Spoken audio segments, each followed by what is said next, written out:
আসসালামু আলাইকুম, ঈদ মোবারক। তো ঈদের আরেকটি ভ্লগ, ঈদের দিনের ভ্লগ আর কি নিয়ে আপনাদের সামনে চলে আসলাম। তো সবাই কেমন আছেন?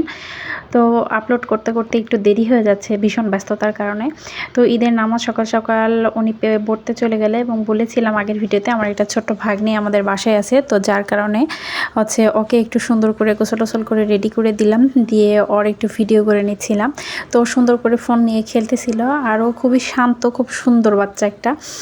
আর ও বসে বসে কি করবে আর কিছু বলতে পারলো না, তো এই জন্য বলতেছিল যে মামুনি আমার একটা ছবি তুলে দাও। তো কয়েকটা ছবি তুলে দিলাম।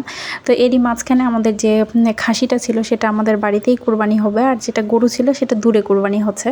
তো খাসিকে জবাই দেওয়ার জন্য সব কিছুর প্রস্তুতি নিয়ে এখানে রেডি টেডি করতেছিল।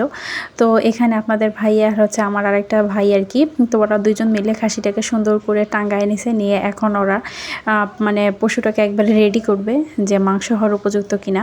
তো প্রতিবার দেখা যাচ্ছে ঈদের সময় আপনাদের ভাই আর ওই ভাই ওরা দুইজনই বেশিরভাগ সময় খাসিটা এরা দুজনে বাসাতেই রেডি করে।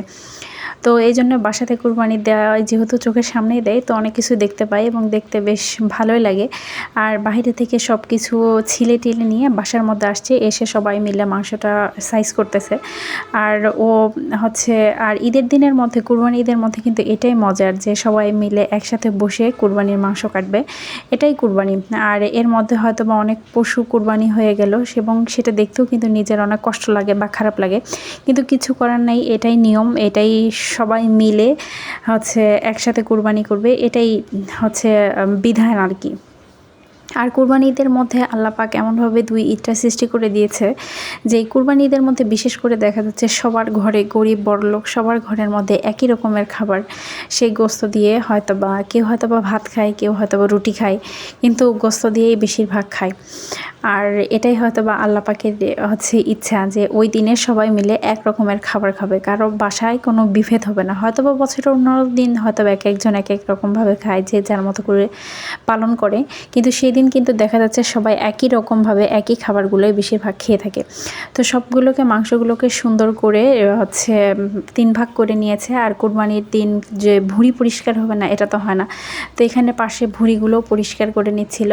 আর আমি এদিকে রান্নার সব কিছু রেডি করে নিয়েছিলাম, কারণ রান্নাটা আমিই করব। আর এখানে পেঁয়াজ, মশলা যা কিছু লাগে আর কি রান্নার জন্য সব কিছু রেডি করে নিয়েছি, যাতে করে মাংস ওখান থেকে কাটার পরে রেডি হওয়ার পরে আমি যেন খুব দ্রুত সেটাকে উঠাই দিতে পারি। তো ওখান থেকে সব কিছু কেটে টেটে দিয়ে দিয়েছে। আমি এই পাশে এসে খাসির মাংসটা তুলে দিয়েছি, আর গরুর মাংস আসতে যেহেতু দেরি হচ্ছে, তো সেই জন্য ভাবলাম এটাই আগে তুলে দিই, তাহলে রান্নাটা হয়ে গেলে সবাই মিলে একসাথে খাওয়া যাবে। তো গরুর মাংস আস্তে আস্তে এদিকে খাসির মাংসটা আমাদের রান্না প্রায় হয়ে গেছে আর কি। তো এই যে দেখেন, এটা আমার মাংস রান্নার ফাইনাল লুক। তো সবার ঈদের দিন কেমন কাটলো কমেন্টে জানাবেন। তো আশা করছি সবার ঈদটা অনেক আল্লাহর রহমতে ভালোভাবে যাবে। এটাই ছিল আজকের দিনের ভ্লগ। সবাই ভালো থাকবেন। আল্লাহ হাফেজ।